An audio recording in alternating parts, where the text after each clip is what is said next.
gode og dyre. Vi ville bli gift, men en prest var ikke enkelt å finne.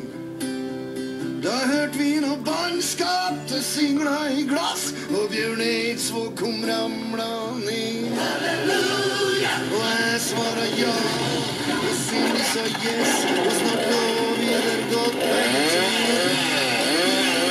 Fortell om til Ulevann og Spurvi, hos alle Norge, hele landet nå.